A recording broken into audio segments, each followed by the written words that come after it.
All right. Hey, everybody. Welcome back to the Round 2 podcast. This is your host, Nikki Corbett. And once again, I am super excited. I know I say that every single week, but I am because my guests are so fascinating and have so many interesting stories to tell. So this week, I'm sitting here with my friend Jonna. We've known each other for over 10 years now. Easy. Over 10 years, yeah. So we met at the gym. She was a fitness instructor who ran these boot camps that absolutely kicked my ass. And thankfully, because of social media, we've been able to stay in touch.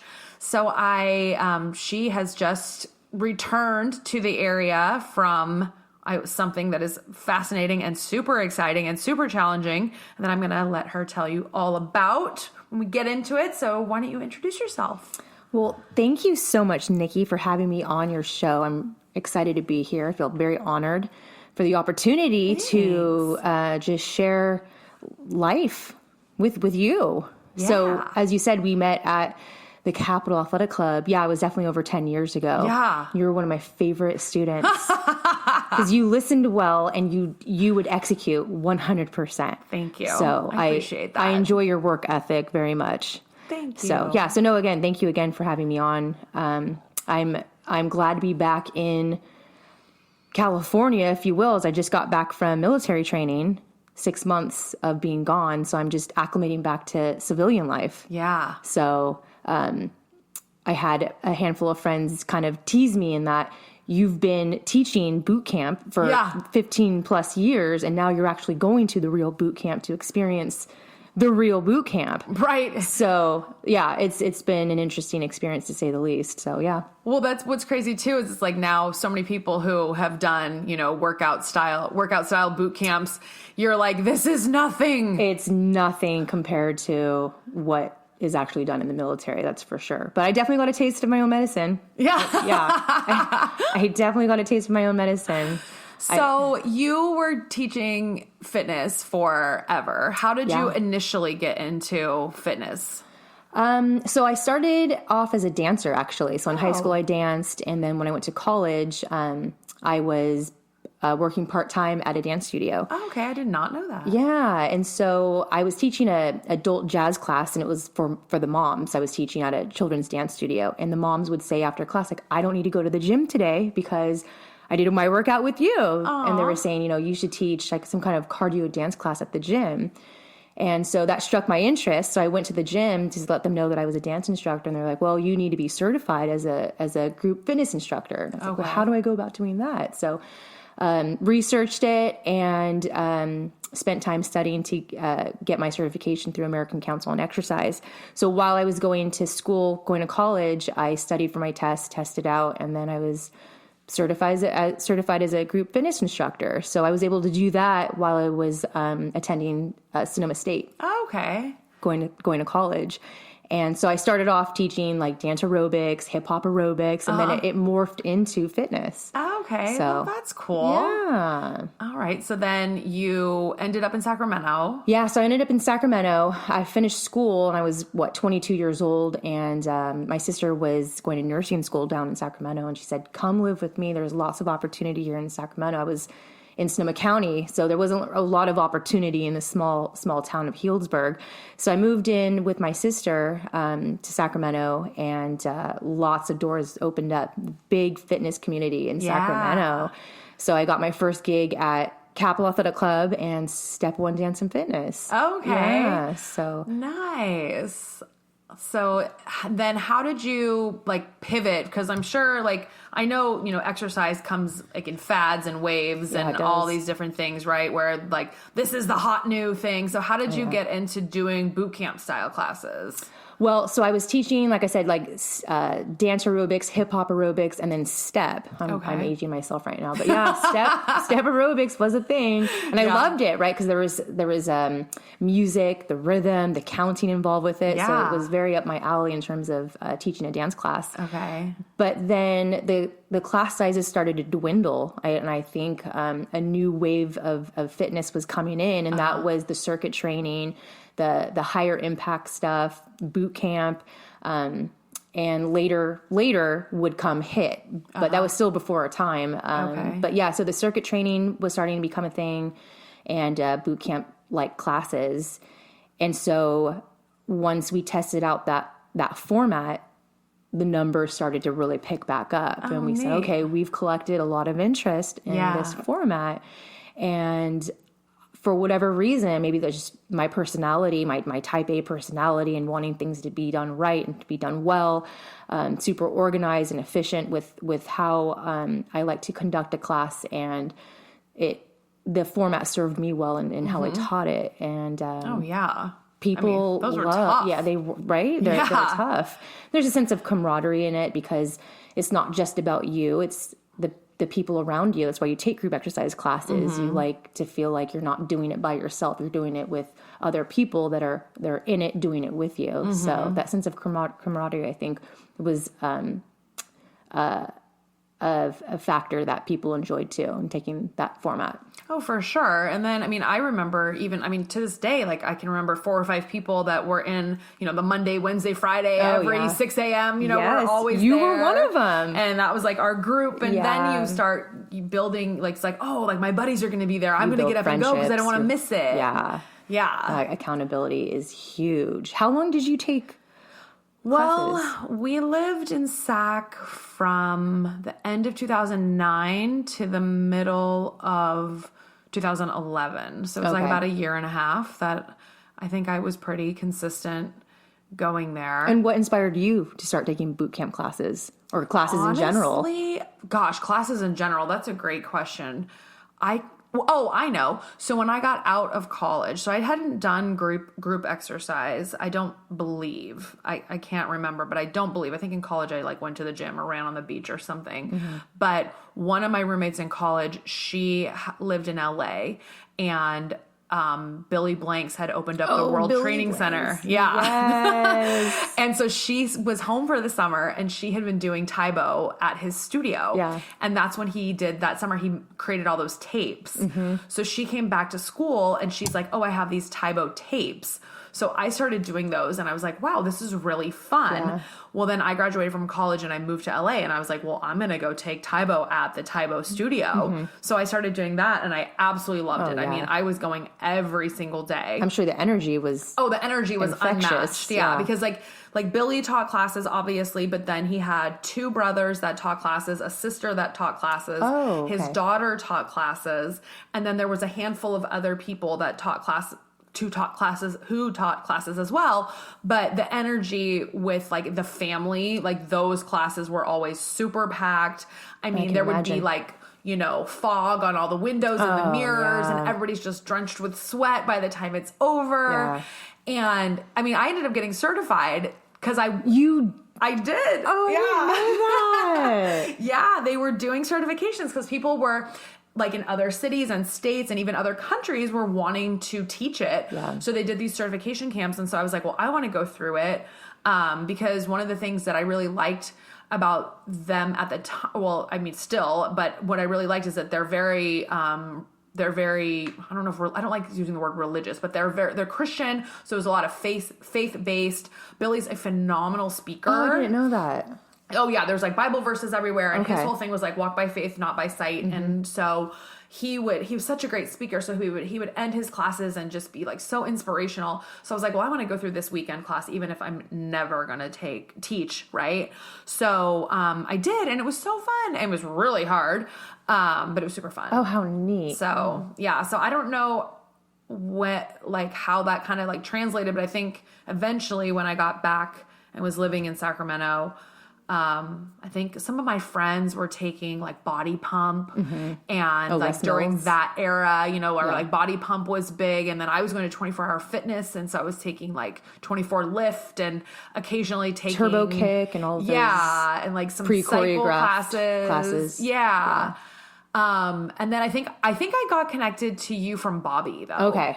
Yeah. And I think she was like, oh, you moved downtown, you need to go to Capital Athletic Club and take Jonna's bootcamp classes, you'd love it. And so I did. Yeah, group fitness is a powerful machine. It really can invoke inspiration and motivation and emotion when you when you find the right instructor, when you find the right format and class and environment, culture, people, it really can change your life. Oh, absolutely can. I mean, I think that's so true. It's like finding the right instructor, someone who like you click with, where you're like, okay, this person motivates me. Because that's really what you need. Because if you're with an instructor who, you know, you don't like their tone of voice, or they're boring, or you don't like the way they teach. I mean, there was some guy, I will never remember his name, but you might know who he is based on what I'm about to say. And I remember going to one of his lift classes at a 24-hour fitness somewhere, like, I don't even know, like maybe in the Arden area. And I remember he would come around and he would like touch people while they were, and I don't want to be touched. Like, would he ask permission? Like, no. That's weird. Like forum stuff. And I'm like, okay, it's one thing, but like, just, I don't want you to touch me. Like, that's just weird. That is very weird. So I didn't appreciate that. But like when you find an instructor who you love, you're like a ride or die for that person because endorphins, I mean, I just said it the other day. It's like nature. It's like our body's happy pills. Like we create them. 100%. Yeah. Yeah. And I think, like I said about community, people need to feel like they are part of something. And so in group exercise, a lot of times, that is cultivated. So it was really neat at Capital Athletic Club. We had a fit family. Yeah. And it was hard for me because people would come and go. People would get new jobs. People would move. People would have babies. And so I'd get these attachments to my students. And, you know, for whatever reason, life would take them in a different direction. And you have to move on. And but you just have to kind of be a chameleon and morph in with new students that are coming in. And all the while, though, it was such a great time. 15 years at the Capital Athletic Club. Dang. Yeah.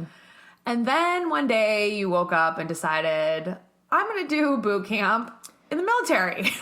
Yeah, I know. Like I said, it's interesting where life takes you. Well, once COVID hit, I was in a place where I was hungry for something a little bit different, and I love people, my connection with people. I had been doing chaplaincy-like work at McKinley Care Center. It's a hospital in East Sacramento. Okay. Pre-COVID, and had an opportunity to serve patients in the hospital that just either didn't have family or friends coming to visit them.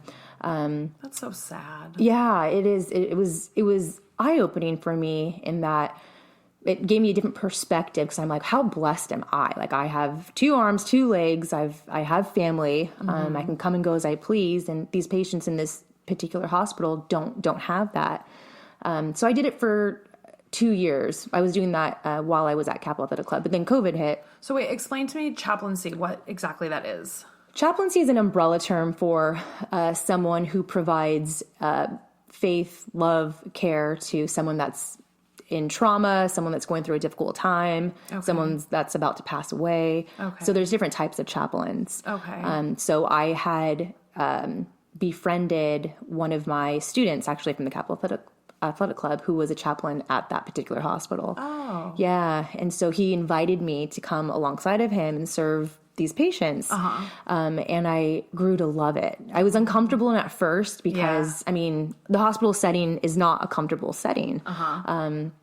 But seeing these people in need, it tugged at my heart. And so served them for about 2 years, and then COVID hit, and they closed down the hospital, so we were not allowed to go into the hospitals anymore. And I'd been at Capital Athletic Club for 15 years, and I decided I was ready to venture off into something different. And so I used that time to just kind of focus on the gifts that I feel like I've been given, and so serving people, serving others, rescuing animals. Those are some of the things that I absolutely love. Yeah. And doing the chaplaincy work, I was like, I want to dig into this more. I want to research more. And so I came across the Sacramento law enforcement chaplaincy. So there's a law enforcement chaplaincy here in Sacramento that serves the community and the law enforcement. And so I applied for the program, got in, and then started the academy. This happened after everything kind of started opening back up with COVID. And the academy was, I think, close to 4 or 5 months. And then they set you off into the community to start serving alongside of men and women in uniform. and the community. So we were kind of like trauma responders. We respond to call outs for domestic violence, suicide, car accidents, and then we give death notifications. So we support the coroner's office. Oh, wow. And so when you say give death, like it means you're ringing somebody's doorbell and saying something happened to someone in their family? Yes. Oh. So it's hard work. It's not for everybody. No. It's not for everybody. This line of work was very familiar territory for me, though, because of what I'd been doing at McKinley Care Center. Okay. And so I just knew that this was where I was supposed to be. Wow. And so I prayed about it, and I am a person of faith, and I prayed about it, and God told me to go military chaplaincy. Yeah. Because I just appreciate, I love my country. I love what our country stands for, and I respect the men and women in uniform who serve our country. So I enlisted at the beginning of this year, and at 37 years old, that was a challenging decision to make. And you say that so calmly. I enlisted. I'm like, okay, massive life-changing decision. Yeah. I mean, so you could go enlisted route or you could take the officer route. Because I have my degree, I thought I would go officer route. But my recruiter gave me the opportunity to speak with a Navy chaplain.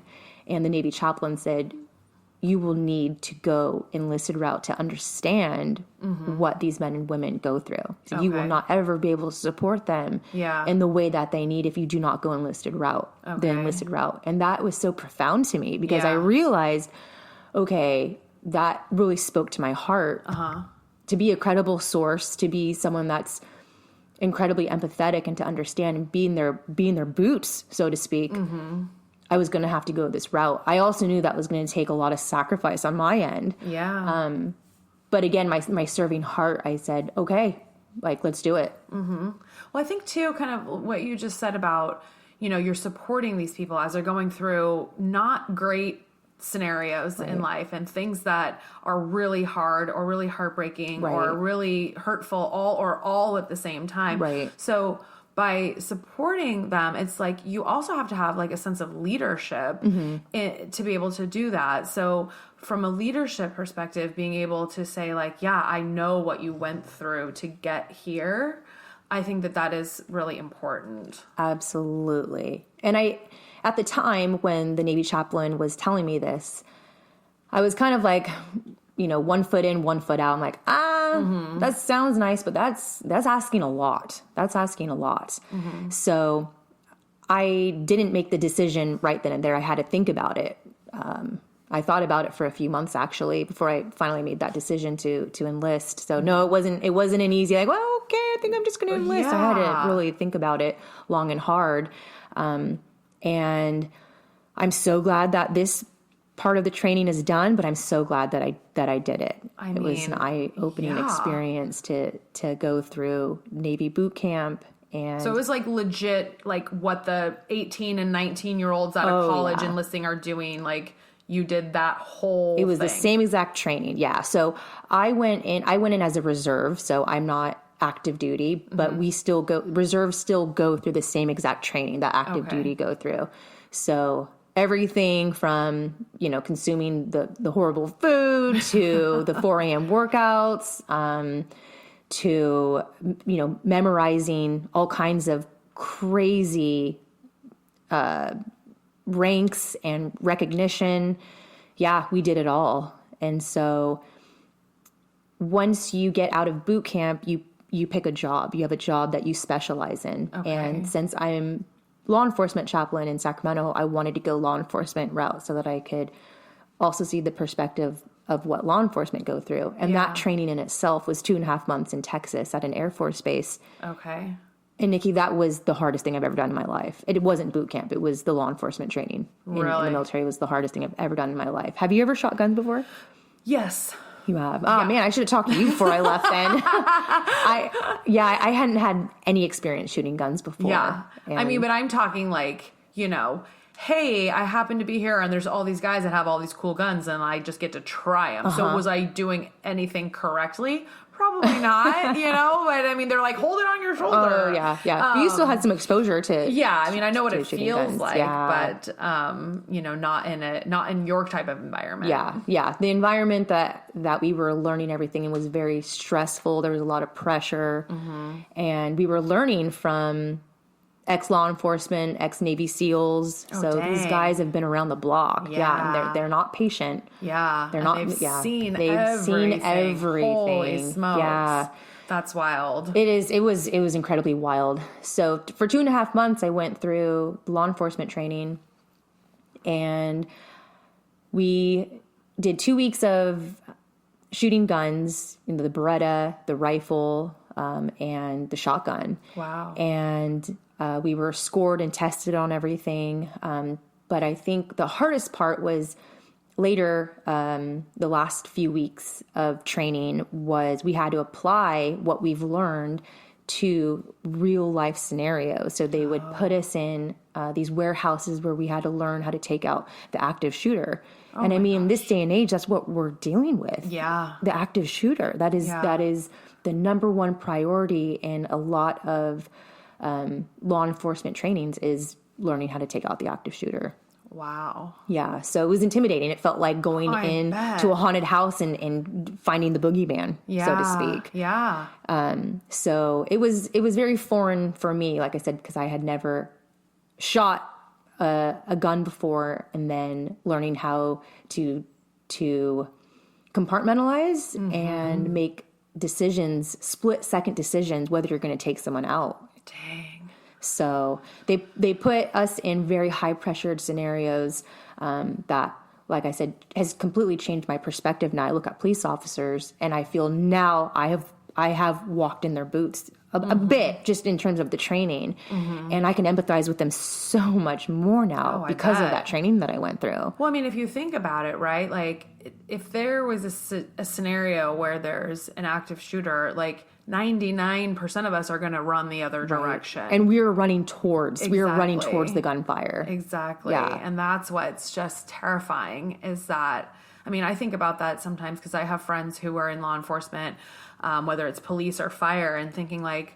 oh my God, like you're going in. Like you're going in, or while everyone's come running out. Yeah, or like when you're a police officer, like my friend Jen, she's a police lieutenant in the Bay Area, and like thinking that like when they get called, like they don't know what they're coming up on. You're absolutely right. And that is so terrifying. Right? It's intimidating. Yeah. It's absolutely intimidating. I remember I asked her when I was down visiting her a few months ago, I said, like, the first time you pulled somebody over and you were by yourself. Oh my gosh. Were you just like, oh my God, like I would be I'd be sweating bullets, so nervous. Yeah. Like, who am I pulling over right now? Like, is it worth it to pull them over? You yeah. know? So it really changes your perspective. And so I can only imagine. So again, that's why I chose specifically to go law enforcement route.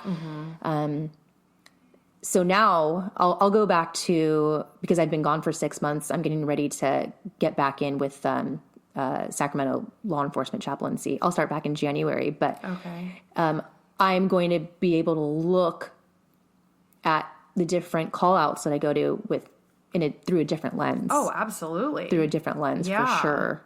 And so it's just, a reminder that our law enforcement needs support. They need help.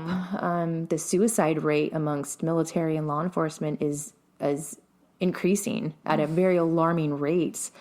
And so again, I feel called to come alongside of our first responders to support them, to love on them and their family. Just because they see some of the most traumatic things that just humans it's just not a natural thing to go through, especially by yourself. And a lot of times there's a lot of taboo on going to speak with a therapist or just talking about it, but it's important and it's necessary to process the things that you see, the things that you go through, especially when it comes to trauma. And to deal with it. Absolutely. So then how does being a Navy Reserve chaplain play into what happens next? So you did all the boot camps, you're you're back. Now you're going to be able to work with the local law enforcement, but what does that mean for your Navy experience? So now I'm at Jessup University in Rockland, and in order to become a military chaplain, you have to have a master's degree. Oh, dang. And so I'm back in school after 15 years. Oh my gosh. Yeah, working on my master's in divinity.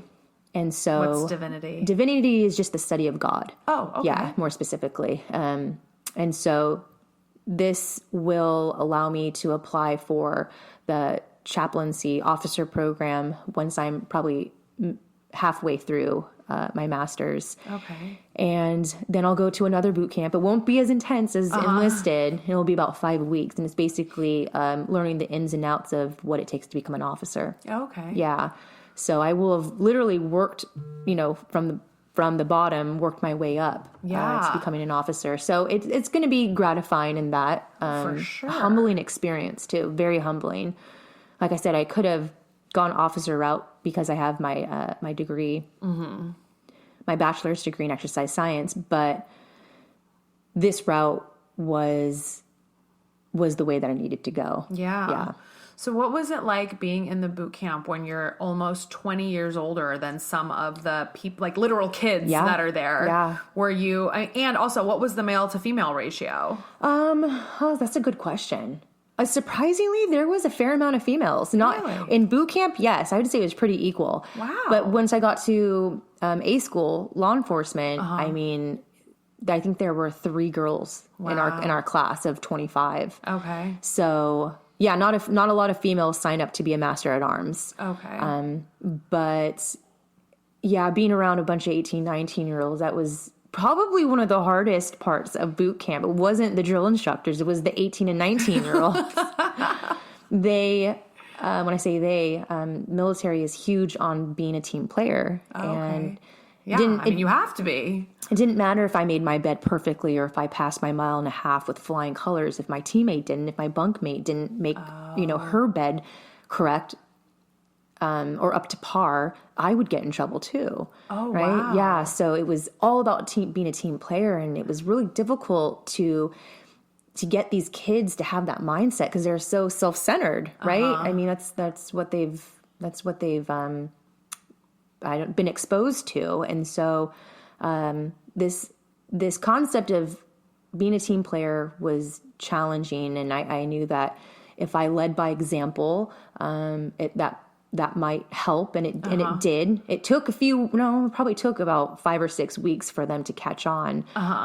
But doing it in a selfless, loving way was challenging. Oh, I bet, because you're probably like, just do it right.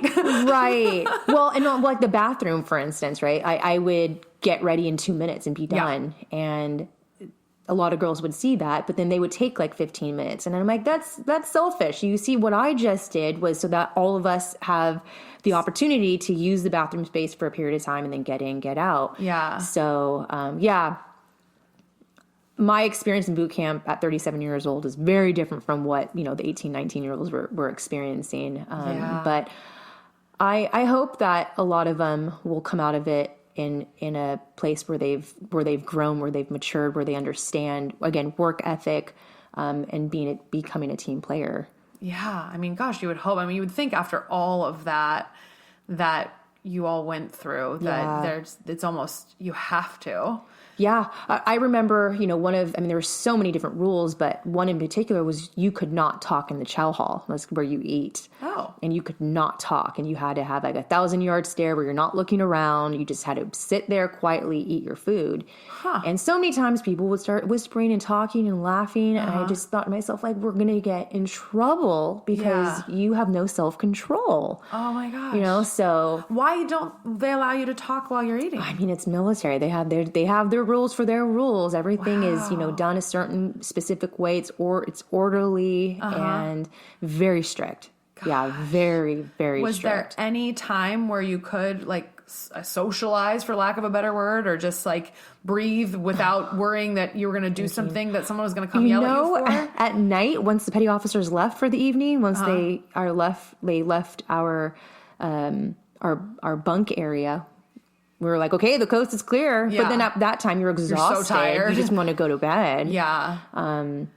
So yeah, I look back at it now and I can laugh, but in it, I was so frustrated. I have to be honest. Yeah, I was so frustrated with them. I ended up taking on like a mama role, like a big sister role. I was just gonna ask, like, did they look at you and kind of go like try to figure you out? Like, wait, why are you here? Yeah, it was interesting because we all looked the same. We all were wearing these, blue sweatpants, sweaters. We kind of looked like Smurfs, and we had these navy blue recruit hats. We were called recruits, and so we all looked the same. But I forget, there was something I asked. I raised my hand to ask a question, and I speak well. I was using language that, most 18, 19-year-olds don't use. And I remember everyone turned around to look at me. And even the petty officer was like, "How old are you?" And so that kind of changed the game, in that the petty officers started using me as, wanted me to be part of leadership. So I was given the opportunity to become the athletic petty officer, which was right up my alley because I taught boot camp classes. Yeah. So it was neat to be able to tie that piece in and use, some experience that I've had 15 plus years of experience in the fitness world, and utilizing that in my time at boot camp. And it was kind of fun. I bet. To get on those young sailors, get them in line. Yeah. Oh my gosh. That must have just been so fascinating. It was a culture shock. It was, stretching and growing pains. And I was able to learn a lot about myself. And I bet, because wait, you also didn't have your phone. No. So you had 2.5 months connection with your family, husband, friends. No. So at some point we were able to start writing letters, but that wasn't given until like week 4. Oh my gosh. So we didn't have an opportunity. I didn't have an opportunity to really process what was happening. I started journaling after I got out of boot camp and went to A school.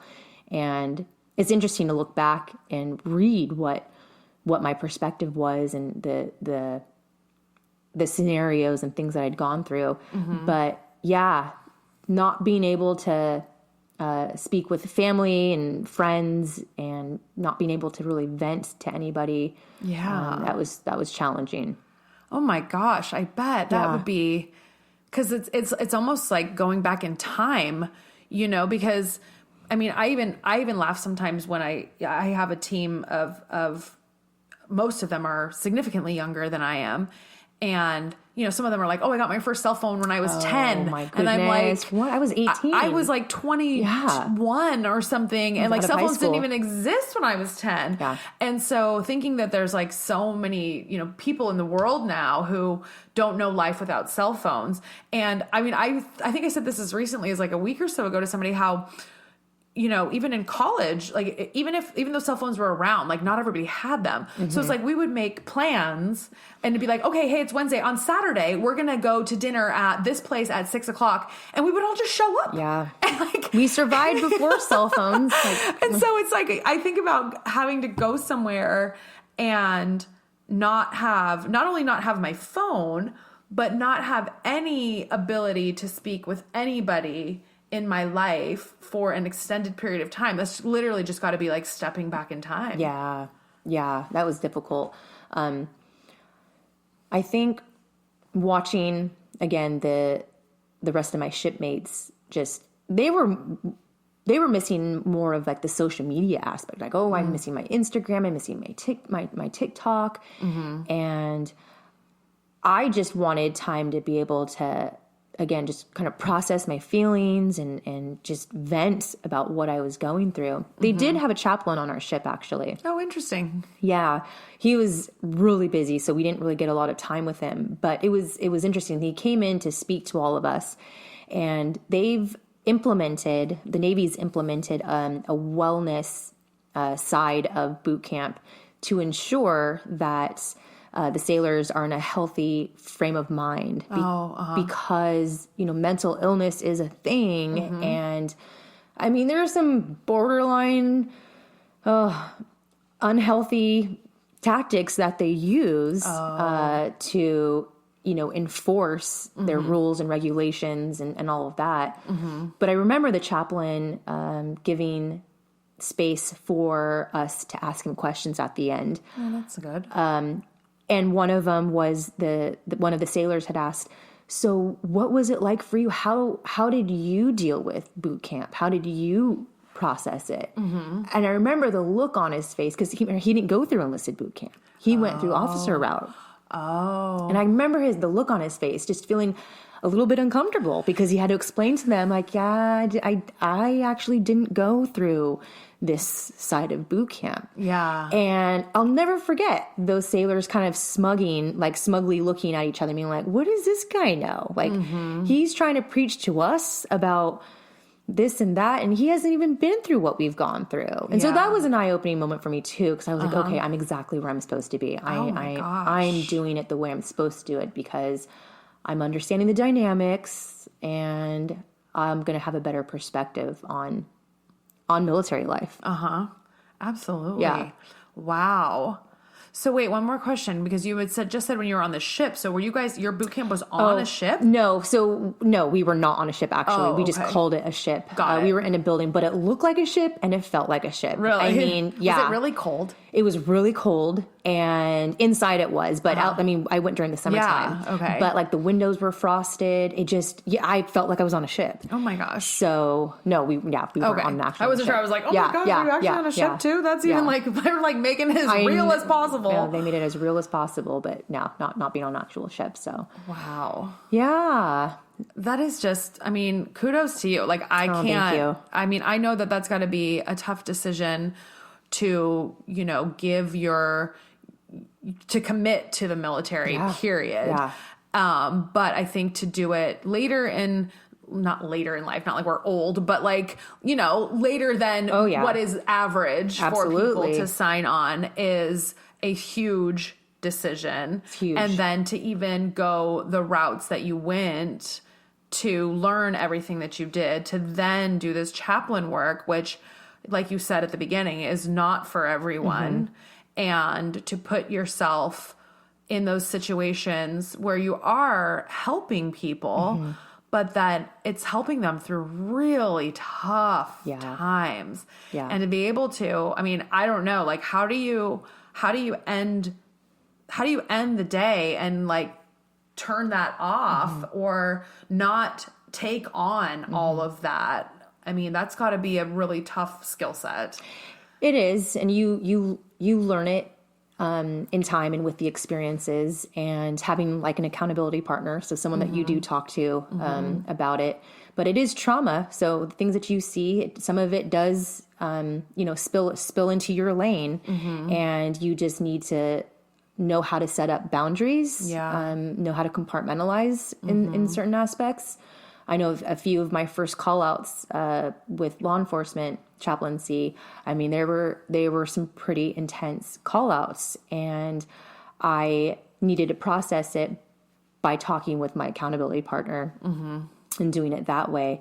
And so, like I said, this line of work isn't for everybody. It's really not. But just like a psychologist and like any counselor, they need to be able to know how to set boundaries and set limits on things, so that they kind of detach and can empathize with someone, but not actually take it on as their own. Yeah. Well, I think that is, I mean, it is. It really comes down to skills. I mean, even if you think about, other types of, like, you're such a big animal lover, right? I mean, even like veterinarians who deal with like having to put animals down and all those types of things, or a surgery where something goes awry, or a dog that comes in and they're like, man, we just can't fix what's wrong. Yeah.